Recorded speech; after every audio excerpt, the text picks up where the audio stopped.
मोगेम्बो खुश हुआ। जी हाँ दोस्तों, मोगेम्बो खुश हुआ क्योंकि जैसा कि आप और हम एक्सपेक्ट कर रहे थे सेक्टर रोटेशन मार्च में, वैसा ही कुछ होता हुआ हमने अभी पिछले 4 महीनों में देखा है। अब यहां से आगे सेक्टर रोटेशन कैसा होगा और क्या आपको ध्यान रखना चाहिए अगर आप डायरेक्ट इक्विटी शेयर में इन्वेस्ट करते हैं, जानेंगे हम आज इस वीडियो में। आज का वीडियो ना one of the most educational और इंपॉर्टेंट वीडियो होने वाला है। सेक्टर रोटेशन कैसे होता है इक्विटी शेयर मार्केट में, कितना इंपैक्ट पड़ता है और क्या क्या चीजों का हमें ध्यान रखना चाहिए, और उसी के साथ साथ कैसे हमें हमारी स्ट्रैटेजी फॉलो करनी चाहिए, क्या है मेरी पर्सनल स्ट्रैटेजी, और भी बहुत सारी चीजें जानेंगे हम आज के इस वीडियो में। बहुत ही इंपॉर्टेंट वीडियो है, ध्यान से देखिएगा। आई नो काफी लोगों को जल्दी रहती है वीडियो खत्म करे हुए ताकि वो दूसरा वीडियो देख सके। इस वीडियो के साथ ये मत कीजिएगा, ढंग से देखिएगा ये वीडियो, आपको काफी इंपॉर्टेंट चीजें मिलने वाली है। मेरा नाम है अनंत Ladda, CFA CA CFP LLB। अगर अभी तक आपने open for all Telegram join नहीं किया है, डिस्क्रिप्शन में लिंक है, आप जुड़ सकते हैं, वरना आप सीधे टेलीग्राम पे जाइए। इन्वेस्ट आज फॉर कल आपको ये चैनल मिल जाएगा, ओपन फॉर ऑल है। काफी एडिशनल चीजें और काफी एडिशनल इंफॉर्मेशन हम डालते रहते हैं। काफी फ्रॉड चैनल भी है, इसी पे जुड़िएगा। ऑलमोस्ट 35,000 से ऊपर मेंबर्स जुड़ चुके हैं। चलिए शुरू करते हैं आज का बहुत ही इंपॉर्टेंट वीडियो। कैसे होता है सेक्टर रोटेशन और क्या हुआ है मार्केट में, समझने की कोशिश करते हैं।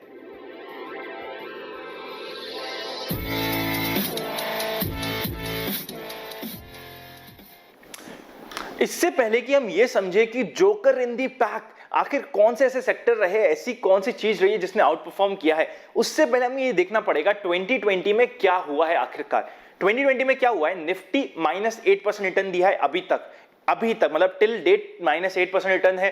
बैंक निफ्टी के -33% रिटर्न है। इसके रिलेटेड ना जो हमारे रेगुलर फैमिली मेंबर है, इन्वेस्ट आज फॉर कल से रेगुलरली जुड़े हुए हैं, उन्हें इस चीज का पता होगा। जब बैंक निफ्टी बहुत ज्यादा ओवरवेट हो गया था इंडेक्स में, तब मैंने आपको टाइम एंड अगेन आके बताया था, जब भी कोई भी सेक्टर इतना ओवरवेट हो जाता है इंडेक्स में, तो वहां पे करेक्शन आने के चांसेस होते हैं। मोर देन दैट, जो कंप्लीट सिनेरियो है, कंप्लीट लॉकडाउन हुआ, कोरोना वायरस हुआ, इसकी वजह से बैंकिंग काफी इंपैक्ट हुआ। 33% का करेक्शन है। निफ्टी आईटी जिसको फायदा हुआ है ये लॉकडाउन की वजह से, 16% के रिटर्न दिए उन्होंने 2020 ईयर में।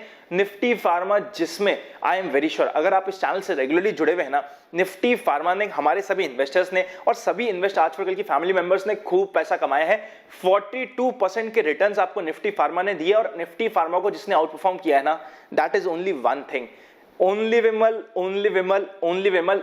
रिलायंस ने आपको 43% के रिटर्न दिए हैं 2020 में। इंपॉर्टेंट था हमारी सभी के लिए जानना। नेक्स्ट इंपॉर्टेंट चीज क्या है, जोकर इन दी पैक। जोकर क्या होता है, जब भी कार्ड्स खेलते हैं तो जोकर ऐसा कार्ड होता है जो कुछ भी बन सकता है। वो ही होता है जो आपकी हार को भी जीत में बदल सकता है। इस बार इक्विटी शेयर मार्केट में 3 जोकर बने हैं पैक में। वो है सबसे पहले फार्मा, सेकंड है रिलायंस, जी हाँ दोस्तों सेकंड है रिलायंस, एंड थर्ड है नास्डेक बास्केट। नास्डेक बास्केट में क्या आता है हमारे, दिस इज वन टर्म जो मैंने आप सभी के लिए बना के दी है। नास्डेक बास्केट में चाहे आईटी हो, चाहे टेलीकॉम हो, ऐसी कुछ कंपनीज आती है। ये 3 बने हैं जोकर इन दी पैक, आपके लिए इंपॉर्टेंट है। इन 3 की वजह से काफी सेक्टर रोटेशन हुआ इक्विटी शेयर मार्केट में, उसको समझना स्टार्ट करें। उससे पहले अगर अभी तक आपने लाइक नहीं किया ना, लाइक कर दीजिएगा, और अपने वीडियो जो आप ही के वीडियो है इन्वेस्ट आज फॉर कल पे, उसको शेयर करना मत भूलिएगा। अब चलते हैं सेक्टर रोटेशन पे कि आखिरकार सेक्टर रोटेशन क्या हो रहा है। ये कंप्लीट करने के बाद हम ये भी समझेंगे कि मेरी पर्सनल स्ट्रैटेजी और क्या स्टाइल होती है और क्या हम फॉलो करने की कोशिश करते हैं। सेक्टर रोटेशन को आपको और डिटेल में समझाने के लिए ना मैंने आपके लिए क्या करा है, दिसंबर 2008, दिसंबर 2010, दिसंबर 2016, दिसंबर 2019 और आज, इन सभी को, इन 5 फिगर के रोटेशन कैसे हुआ है, क्या क्या इंडेक्स में रहा है, वो मैं आपको समझाने की कोशिश करता हूं। इससे आपको बिगर पिक्चर देख पाएंगे कि कब कैसा होता है। हिस्ट्री के बेसिस पे हम कुछ काफी चीजें सीख पाएंगे। सबसे पहले बैंकिंग की बात करते हैं। बैंकिंग की बात हम सबसे पहले क्यों कर रहे हैं, क्योंकि पिछले 10 सालों में ना बैंकिंग ने इंडेक्स को, इंडेक्स मतलब कि निफ्टी क्या होता है, 50 कंपनीज का एक ऐसा जोड़ है जो इंडिया की टॉप 50 कंपनीज मिलकर निफ्टी बनाती है, उसको हम इंडेक्स बोलते हैं। उसमें सबसे ज्यादा जिसका वेटेज रहा है ऑफ लेटली पिछले 10 सालों में, वो बैंक निफ्टी था। बट क्या हमेशा इसका ऐसा रहा है, समझने की कोशिश करते हैं। 2008 दिसंबर में 12.7 था, 2010 में ये बढ़ के 26% हो गया था, 2016 में 31% ऊपर चले गया था, 2019 में 42% तक। सोचिए 42% तो सिर्फ इंडेक्स का आपका बैंक बना रहा था, और अब फाइनली 23% पे टूट चुका है। आप समझ पा रहे होंगे, जैसे ही मार्केट में प्राइस टूटेगा वैसे ही मार्केट कैपिटलाइजेशन टूटेगी, जैसे ही मार्केट कैपिटलाइजेशन टूटेगी वैसे ही हमारा जो इंडेक्स में वेट होता है उस सेक्टर का टूटना स्टार्ट होता है। बैंकिंग में कितना करेक्शन आया वो हम बात कर चुके हैं। उस करेक्शन की वजह से लगभग सिर्फ अब 23% रह गया है, जो ऑलमोस्ट 42% तक चले गया था। इंपॉर्टेंट ये है कि मेजर सेक्टर रोटेशन निफ्टी में हो रहा है, इंडियन इकोनॉमी में, इंडियन इक्विटी शेयर मार्केट में हो रहा है। जो बहुत ज्यादा ओवरवेट था वो कम होते जा रहा है और कुछ अंडरवेट वाले बढ़ते जा रहे हैं। आपके लिए और हमारे लिए समझने की बात है। बैंक निफ्टी आप समझ पा रहे होंगे। सेकंड हम बात करते हैं टेलीकॉम। टेलीकॉम में क्या हुआ था, देखिए दिसंबर 2008 में ना तो टेलीकॉम 11.6% हुआ करता था। उसके बाद आप सभी को पता है वोडाफोन, आरकॉम, इवन एयरटेल सभी में दिक्कत आई, जिसकी वजह से ये टूटते 2010 में 2.9% तक चले गया था। फिर 2016 तक ये 2.3% हो चुका था, 2019 तक 2.2% हो चुका था और अब फाइनली ये बढ़ना स्टार्ट हुआ है। ये हमारा नास्डैक बास्केट का पार्ट बनता है और इसीलिए अभी बढ़ते बढ़ते 3.8% हो चुका है। आप समझ पा रहे होंगे 2019 दिसंबर से अभी तक ऑलमोस्ट डबल हो गया है। रीजन कोरोना वायरस, जो लॉकडाउन हुआ, कंप्लीट सिचुएशन में टेलीकॉम सेक्टर को काफी पुश मिला है और यहां से आने वाले समय में भी ये सेक्टर हमारे लिए आउटशाइन कर सकता है, स्पेशली बिकॉज ये हमारा एक नास्डैक बास्केट बनाता है, स्ट्रॉन्ग सेक्टर आज के दिन बनाता है। आपको और हमें समझना बहुत ज्यादा जरूरी है। नेक्स्ट बात करते हैं कंज्यूमर पे। कंज्यूमर में जो हुआ है ना सेक्टर में, बहुत इंपॉर्टेंट है समझना। कंज्यूमर में 2008 में 6.5 था, 2010 में 6.8, फिर वो बढ़ के 10% तक हो गया था 2016 तक।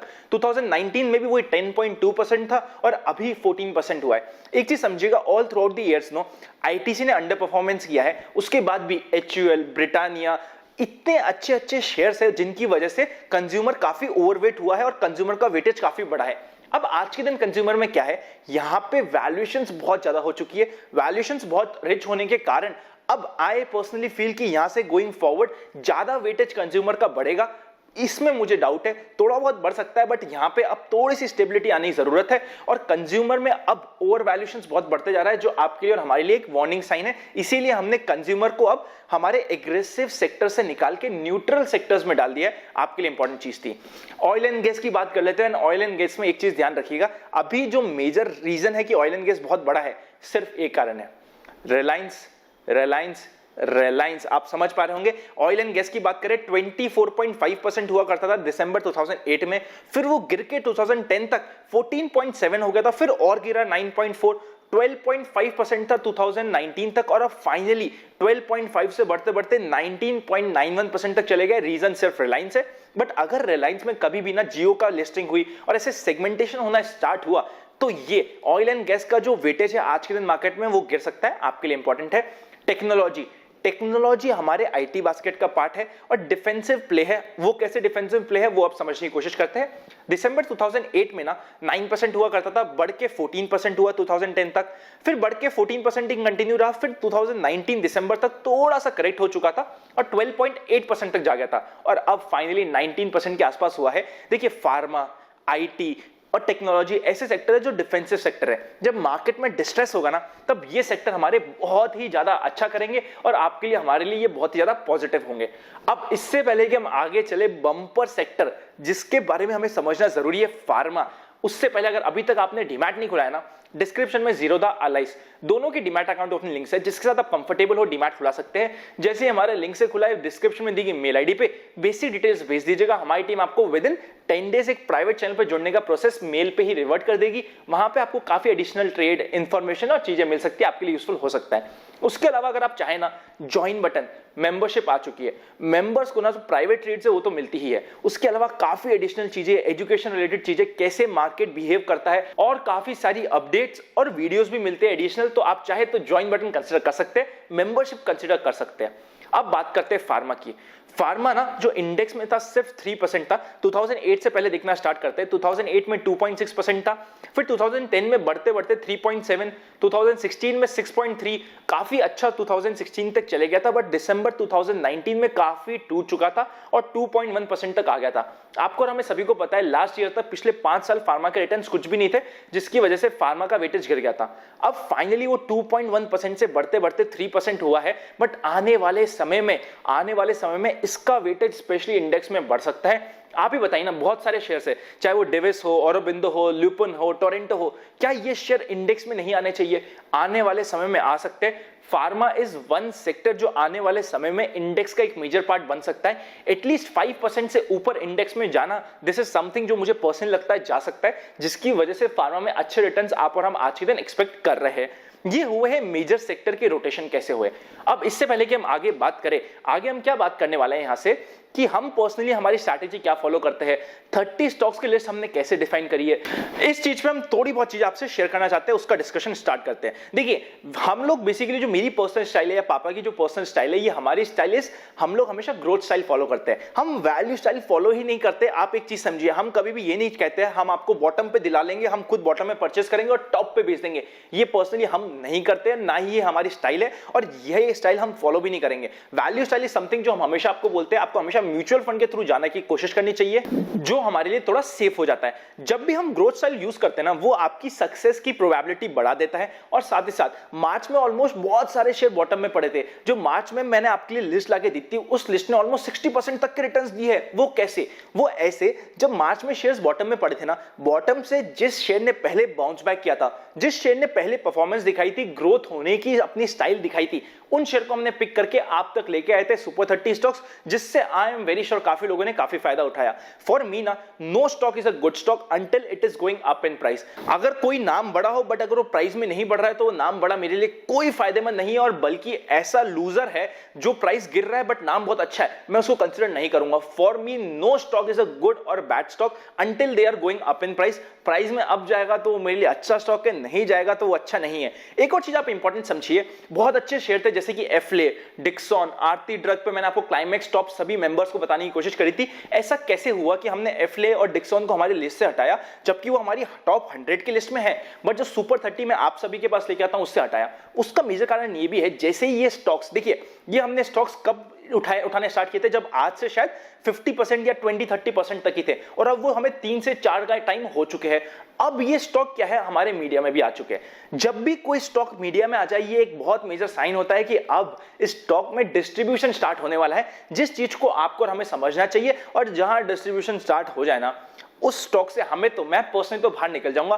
पर्सनल डिसीजन होगा आपका, मेरी पर्पस है कि मैं आप तक इंफॉर्मेशन पहुंचाऊं, फाइनल डिसीजन होता है आपका। हमें अगर जब भी किसी स्टॉक में डिस्ट्रीब्यूशन लगेगा, हम उससे एग्जिट लेने की कोशिश करेंगे। उसी के साथ साथ काफी मेंबर्स की रिक्वेस्ट थी कि डायरेक्ट शेयर्स में हम क्यों ना एक बास्केट बना के आप सभी तक लाने लगे, तो हमने स्टार्ट किया है कि अब लास्ट वीक में हमने एक 5 स्टॉक्स का बास्केट सभी मेंबर्स के लिए बना के दिया था। आप अगर मेंबर बन चुके हैं तो आप चेकआउट कर सकते हैं, आपको कम्युनिटी पोस्ट जो स्पेशली मेंबर्स के लिए रहता है, वहां पे एक बास्केट मिल जाएगा। अब what we will do, medium term time horizon के लिए हम 5 स्टॉक के बास्केट बना के देने की कोशिश करेंगे, जिससे होगा ये कि मेंबर्स वो 5 स्टॉक के बास्केट बाय करने की सोच सकते हैं अगर उनको अच्छा लगे तो। We are only giving our information कि हम ये 5 स्टॉक का बास्केट बाय कर रहे हैं, और जब हम एग्जिट करेंगे वो भी सभी मेंबर्स को बताने की कोशिश करेंगे। This was one of the feedback जो काफी मेंबर्स दे रहे थे। तो आपकी बात सुनते हुए, देखिए हमारा काम है कि अगर आपको कुछ हम बेटर दे सकते हैं तो हम बेटर देने की कोशिश करेंगे। काफी मेंबर्स की रिक्वेस्ट थी, तो उनकी रिक्वेस्ट को मानते हुए, आपका आदेश सर आंखों पे, उस चीज को मानते हुए हमने स्मॉल बास्केट बना के, स्मॉल केस बना के आप तक पहुंचाने की कोशिश करिए।